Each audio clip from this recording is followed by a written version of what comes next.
Well, that's gonna get annoying quickly. You know what? I don't want to waste time, and frankly, let's get War Machine over with. War Machine, a new film on Netflix, not to be confused with another film on Netflix. Not a film that just happens to be on Netflix called War Machine. Netflix made 2 movies in a 7-year span called War Machine. Also, nothing to do with Marvel character. But anyways, yeah, speaking of the title, it's just one of the most generic films, but a well-made film that has a consistent tone and decent action that elevated from being bottom of the barrel to just a bad Alan Ritchson directed Netflix action vehicle. Wait, is it Richardson or Richardson? Whatever. Anyways, it's with a script where the first 5 minutes has some of the worst exposition and on-and-on stuff, where it's like, hey brother, we have both the same tattoo, and we're also gonna be best brothers and friends forever. I mean, we're soldiers out here in Afghanistan. Nothing can possibly go wrong with that. We'll totally see each other tomorrow. I love you, brother. Take care, brother. Hey, brother, I'm going to go over there. Stay safe. Anyways, so then 30 to 40 minutes in, where literally the characters become numbers, and we know jack shit about them. And then we follow them, suddenly go from grounded generic army film to generic Predator knockoff. Like one of those scripts you see for like a Redbox movie. Do they still make those? Anyways, I never cared any less when a character died in this film because they're all literally referring to each other as numbers by choice. Like if I were gonna die, I at least probably want someone to know my real name. And there's no irony to the RASP system, a real army system that dehumanizing you when it's a film about finding a generic robot alien that you become this generic nameless soldier, in this film or in real life. But besides all that, that said, the action is really good, and the menace is felt, if I had to describe it. Like, honestly, the effects aren't terrible, but the antagonist is just as soulless as the film, other than the interesting climax, I guess. I don't know, if I honestly describe how else I thought of this film, it's like, this feels like this is a spin-off or prequel to Edge of Tomorrow, in a way where, like, this has nothing to do with a time loop. I'm just like, this feels like it exists in, like, a different film's universe. It's like some smaller story that just got into a feature length. Like I don't know. It feels like this is a smaller part of a much more interesting film. Except I don't really care. But, regardless, I don't know. It's just, when I say interesting climax, it's Tractor versus Robot. That's a spoiler. And it has a cast giving it their all with thrilling moments. I feel hollow. It's something where this is entertaining for the crowd. I know it will be for, but you do have to turn your brain off since they are a lot of dumb choices, like this weird Gatorade plugin. Like, they never say Gatorade out loud. They're like, hey guys, I found the Gatorade. But I guess not being said out loud is more subtle. Whatever. I think when a guy recognizes the initialization of a tattoo the lead has, as I said before, and this forced backstory of like, why does he recognize it? And it's like, I tried to tell you, and I'm just sitting here watching like, no you didn't, you never actually went up to this guy and said that never happened. There's no scene where it's like he pushed back because he didn't want to not make connections. You never even attempted it. But whatever, this is just so empty. But it's entertaining, at least when it comes to action. That's literally the most hollow example of, I mean, the action's good, and this is what you watched it for, the action. I don't know. It's entertaining in that way, but it's action before character or story at every turn. Hell, as a Predator knockoff, it almost ends the same way. Like, there's a scene where it's like, yeah, you should probably recognize you should run sooner than that. Okay, but regardless of that, yeah, it's action for every part of the story or character. Hell, as I said before, it's like this, it cuts immediately to this weird mix of like sequel bait and definitive ending, I guess. Like, it's setting up a bigger picture, but has no reason for me to care compared to like 1,000 other films I could watch for the first time or rewatch to appreciate more than it is in War Machine. As is War Machine, like the titles, and their Netflix film that came out. You know what they could call this? Death March, FYI. Like, in the film, it's like most of this movie takes place in this like training thing called a Death March. It's like that title is right there. Like, I wouldn't say it's the most title, but I'm like, I feel like that at least could be used for this film. I'm already forgetting it. I think this is a bad movie, but I know it has its entertaining moments. So as a whole, it's not a frustrating watch, and calling it just bad feels generous since I've seen movies that have tried to do way more and have way more soul, and yet crash harder. It's not like this film lacks effort from like the cast or just the effects. It's just with great action, location, and cast. It's just one of the most in one ear out the other films, honestly, to date. To put it simply, this is the type of movie category. It is what it is. Take it or leave it. You might get something out of it as entertainment, but you could also do anything else. So my take is this is an out of whatever. Again, I feel bad because I feel like I'm rating this actually higher than more films that I at least appreciate more, but have given a lesser score. Honestly, one day I will be successful enough where I don't have to give grades to movies. I mean, until then, I give War Machine on Netflix 2026 a 4 out of 10. Yeah, you know what? No, honey. Let's just get into this so I can get this over with. It's been a very long day.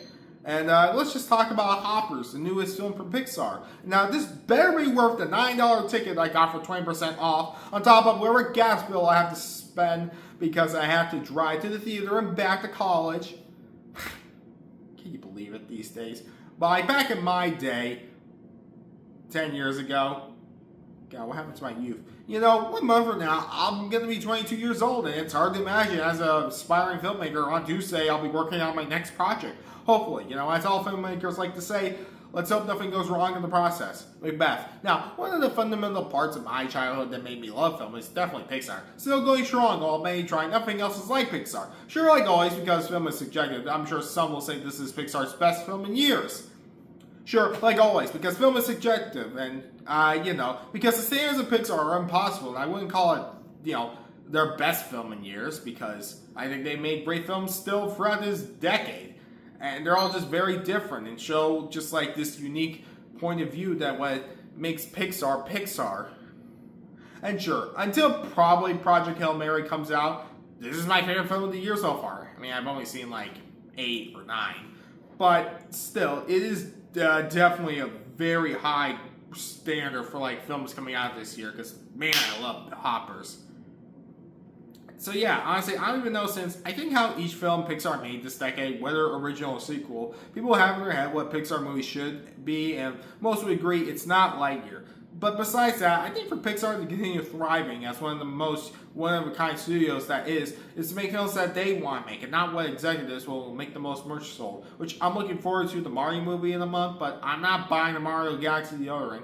I wouldn't buy a Hoppers deodorant either, but what I'm saying is I'm looking forward to a movie being good because it has something it wants to say of its own and has something original coming out because of it. Even if this film compares and contrasts itself to other films like Avatar, but comparing and contrasting will come in later.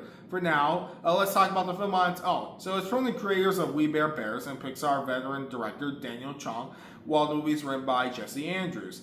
And they made the movie Hoppers. So what is Hoppers? Well, Hoppers, the premise starts off as simple enough. We follow a college student, Mabel Tanaka, played by Piper Gudra, an animal-loving wild child whose favorite childhood memories were the forest glades her grandma would take her to, and she was the only one who really understood her, as she often wouldn't think through her own plans, but always tried to do the right thing in the end.